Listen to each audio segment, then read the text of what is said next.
Hey guys, I wanted to go live and answer a couple of questions that came um, in the comments of how to start a staging business. One of the videos that's on my YouTube channel here.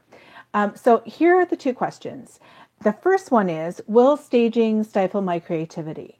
And I thought this was such a super question that I thought I really need to answer this in a video as opposed to have it buried in the comments because I think it's very relevant. Now, the one thing about staging is it isn't decorating. So, yeah, the perception can be sometimes that it's not going to be as creative. But the wonderful thing about staging is that we do get to use our creativity. We get to use our decorating skills. We get to use that knowledge and passion. We just are using it within a framework. We're really in control of what we get to put into a property because we have a set of expertise that really enable us to make the right decisions about what's going to go into this property. There are a few key things that we need to always be thinking about when we're staging. Number one is the client. That client being the person who is actually going to buy the property. So what's going to appeal to them. And really what we're doing when we're staging is we're merchandising the property. We're setting it up so that when buyers come into the house, they're going to be wowed that they can't imagine not living here. They can envision themselves living in this property.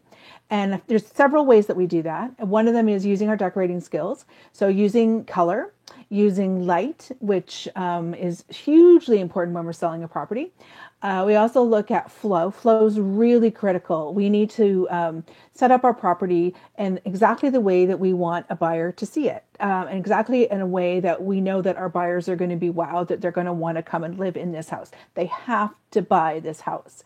And so that becomes really important. Now, that might sound like it's not very creative, but it's actually extremely, I want to say challenging, but it's you have to be trained to be able to do this. It's not something that that most decorators necessarily think about, because the big key difference between decorating and staging is that when we are decorating, we are decorating for the customer and the way that they're going to live. So our creativity is actually probably sometimes even a little more squelched by decorating because we're doing it for our client.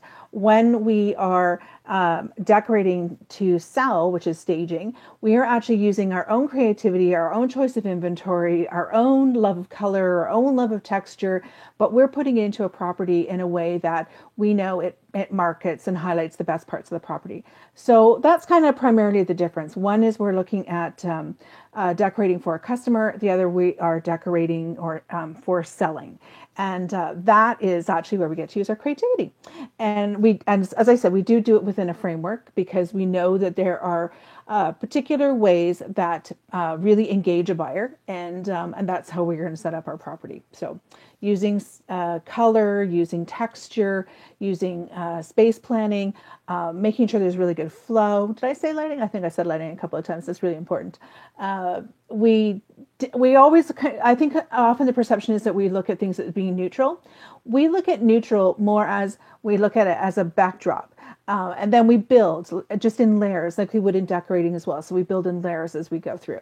So absolutely no, staging does not stifle your creativity at all. In fact, it probably enhances it. You know, my phone ringing in the middle of that, that's great, isn't it?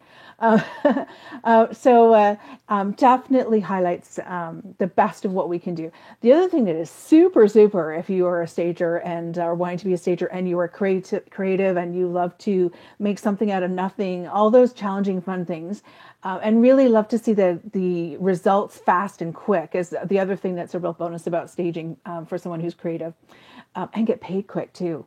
Because decorating can take a while. Like you can be in a project for months, years, like doing something, and you want to get paid quickly. And one of the nice things about staging is that you're kind of in and out relatively quickly.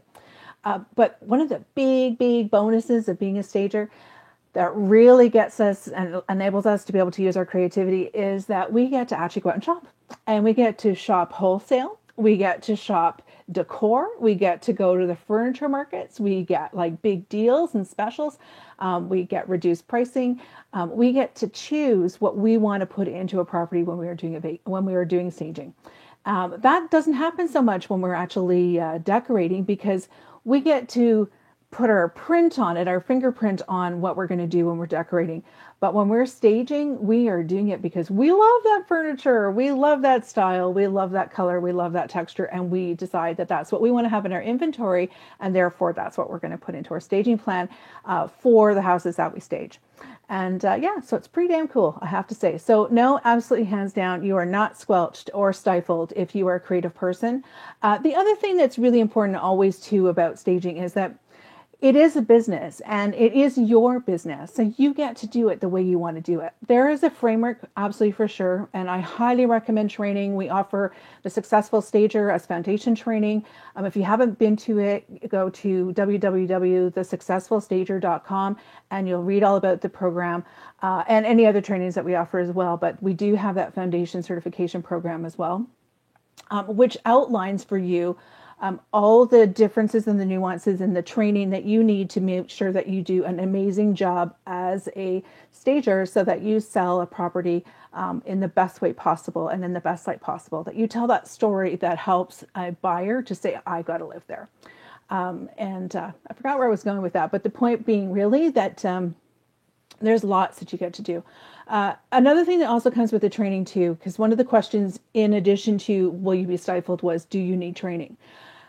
Yes, because you can have a natural ability to be a decorator. And I actually anticipate all my students do have that. They have that passion already, or they wouldn't even be here. They wouldn't even be thinking about this. So you already have that innate ability to put things together. You already understand naturally about lighting, but just because you naturally understand it doesn't mean that there aren't more things to know.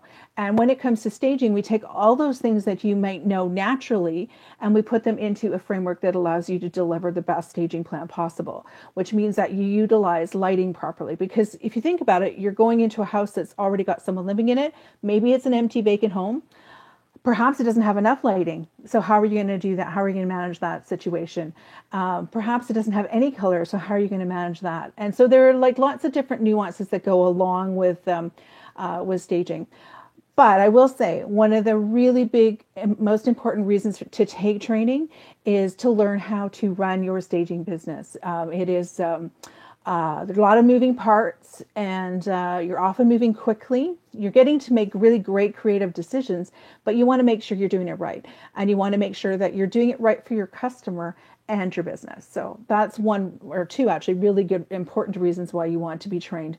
You want to be certified, absolutely, and we offer that as part of our program.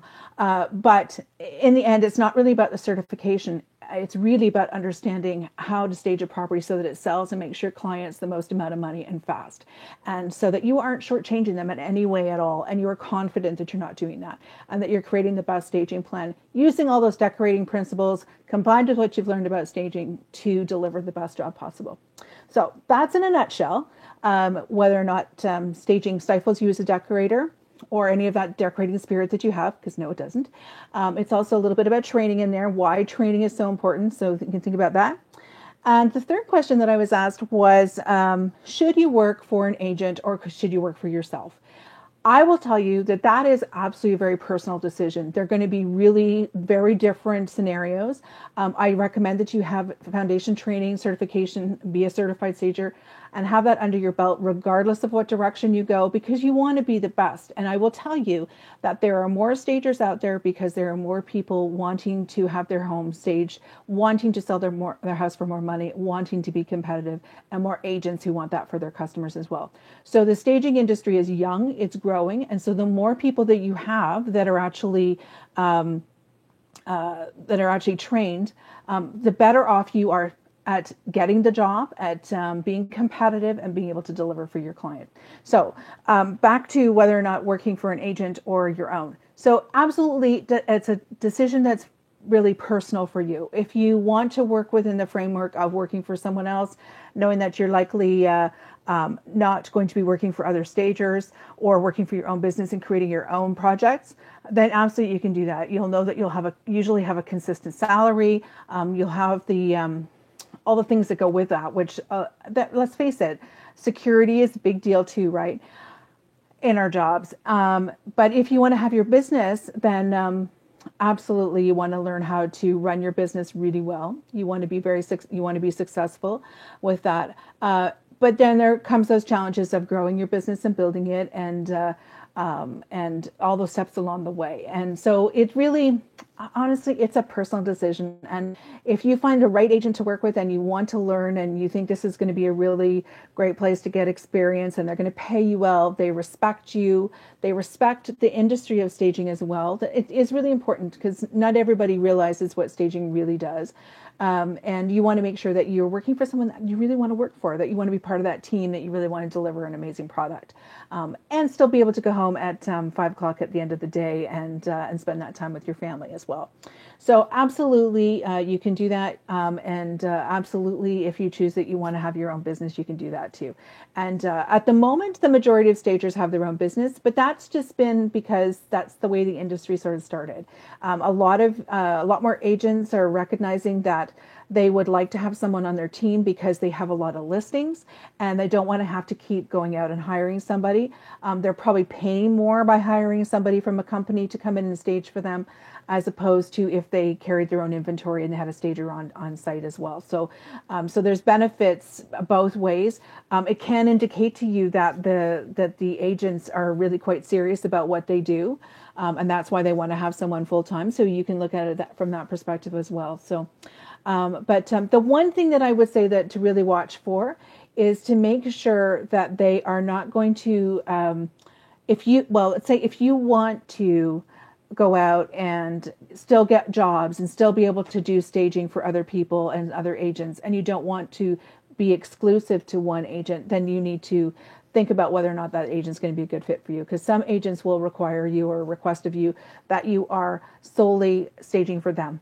And I would recommend that if that happens, to really think hard about whether or not that's going to stifle you. That will stifle you, whether or not you're willing to be stifled by that, because that's tough when other people are asking you to come stage and all of a sudden you're thinking, oh no, I could have had a business and I could have been growing my business, but instead I'm stuck working for one agent. So that's the only real drawback I have, I would say, about working for an agent specifically. And of course, it's always exciting when you have your own business, and that's what the Successful Stager training is really focused on. But I think you really, regardless of whether or not you start out working on your own or for someone else, you still want to be certified and have that foundation training behind you. So that wasn't really very short, but in a nutshell, 3 questions answered. Will staging stifle your creativity? Absolutely no. In fact, you probably get to be more creative and have more control. You will... what was the other question? Should you work for an agent or work on your own? It's really up to you and what you want out of your staging career. Both will work depending on what your priorities are. And do you need to have training? Absolutely, 100% hands down. If you want to be the best, if you want to be competitive, if you want to be able to deliver the best services for your client, get them the best sale price and really understand what staging is all about and be part of a bigger community as well, then absolutely hands down, you want to get training. Now you can find in below here, I'll put in the link to get my list of 15 things that you can do to jumpstart your staging career, and I'll send that to you. And if you want to go and check out the foundation training program, you can go to www.thesuccessfulstager.com. All right, and you can look at the foundation training on there, and you'll get a really good sense of what you should be looking for in a training program, and really what we offer, which I think is the best out there. So, all right, so have a wonderful day, and I will be back soon. I got to do these more often. So, but if you have any comments, any questions, please just drop them in below, and I will happily answer them for you. And have a wonderful day, and happy staging, guys. Bye bye.